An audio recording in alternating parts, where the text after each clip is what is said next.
Sebelum kita mulai, kita membaca doa dulu. Silakan diangkat kedua tangannya. Kita membaca doa basmalah dan doa Rabbi Shrah li bersama-sama. Bismillahirrahmanirrahim. Rabbi Shrah li sadri wa yassir li amri wahlul 'uqdatam min lisani yafqahu qawli. Amin ya rabbal alamin. Mulai pembelajaran, Ibu akan absen dulu. Yang hadir angkat tangan. Akila, Lukna, Nataya.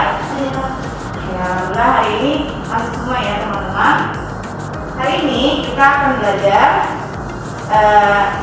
materi pelajaran SKI bab pertama tentang dakwah Nabi periode Madinah. Pelajarannya SKI ya teman-teman ya.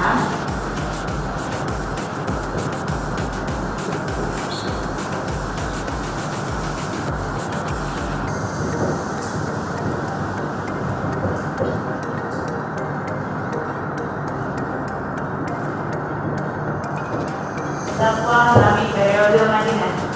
Siapa yang tahu Madinah? Kan kalau orang berangkat haji nih, pasti dia mengunjungi Mekah dan Madinah. Itu pasti orang akan mengunjungi Madinah. Nah, begitu pun Rasulullah pun dakwah di Mekah dan Madinah. Tapi di Madinah ini Rasulullah banyak sekali mendapatkan orang non-muslim ke Islam gitu, banyak sekali bisa mengajak non-muslim untuk masuk ke dalam ajaran Islam. Nah, di sini kita akan membahas pengertian dakwah. Apa sih itu dakwah? Dakwah adalah proses penyampaian ajaran agama Islam. Jadi dakwah ini Nabi melakukan proses penyampaian ajaran agama Islam kepada orang-orang non-muslim. Siapa yang tahu orang-orang non-muslim? Orang-orang non-muslim ialah orang-orang lain Islam atau orang kafir gitu. Nah, dengan tujuan memperkenalkan itu dengan tujuan mengajak mereka untuk memeluk agama Islam. Jadi yang tadinya tidak memiliki Tuhan, yang tadinya tidak mempunyai agama, jadi dia punya agama yaitu agama Islam gitu. Jadi intinya dakwah itu adalah proses penyampaian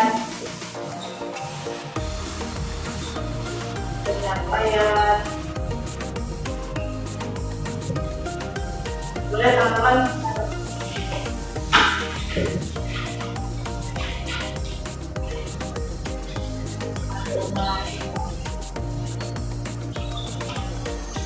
paham ya teman-teman ya, dakwah itu adalah proses ajaran penyampaian ajaran agama Islam dari kepada non-muslim untuk masuk ke dalam Islam. Terus gimana sih strategi dakwah di Madinah? Strategi dakwah, kita akan selanjutnya membahas tentang strategi dakwah.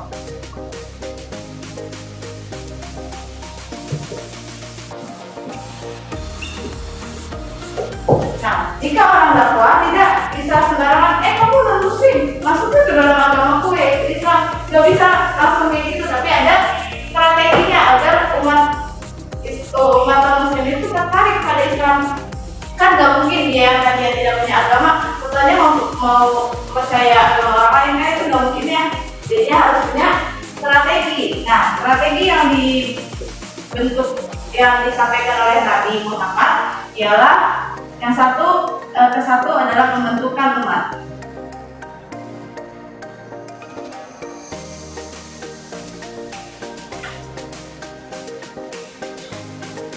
Nah, pembentukan umat ini maksudnya apa? Nabi membentuk suatu komunitas atau konstitusi yang membahas tentang hak-hak di dalam umat Islam.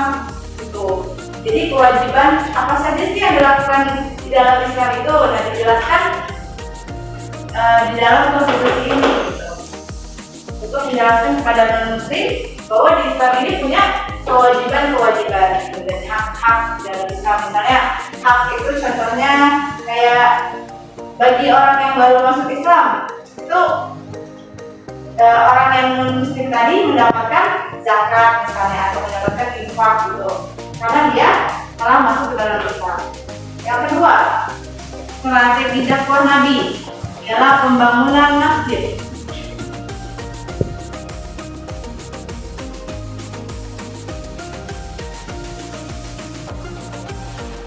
Pembangunan masjid ini bukan sekedar untuk kamar sholat, tapi pembangunan masjid ini adalah untuk biar orang-orang non-muslim ini nyaman gitu.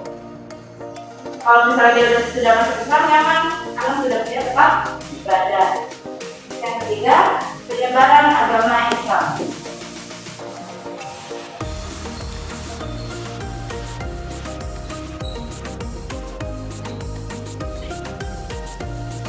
Nah, penyebaran agama Islam.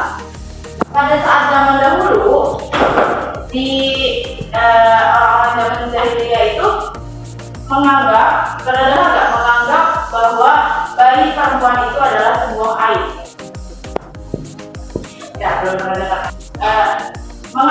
Orang-orang jahiliyah itu menganggap bayi perempuan itu adalah aib. Jadi kalau misalnya ada perempuan yang melahirkan, bayi tersebut akan dikubur secara hidup-hidup. Dia dalam kondisi baru lahir, dalam kondisi hidup, tiba-tiba dikubur, berarti bayi ini jadi mati. Yang jeleknya di zaman jahiliyah itu gitu.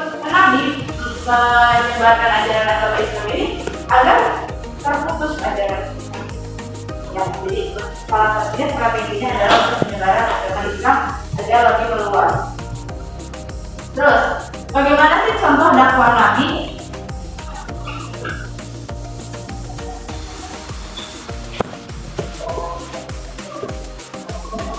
Nabi mengajak penduduk Madinah yang baik yang Islam atau non-Islam itu untuk memeluk agama Islam dan meninggalkan praktik jahiliyah yang tadi aku sebutin itu, meninggalkan praktik jahiliyah. Salah satunya adalah membunuh bayi-bayi. Dan masih banyak lagi, kayak misalnya orang yang suka minum khamr, nah itu diajak oleh Nabi untuk tidak melakukan itu, karena di dalam Al-Quran juga dijelaskan bahwa khamr dan narkoba lainnya itu adalah haram. Contoh dakwah Nabi di sini,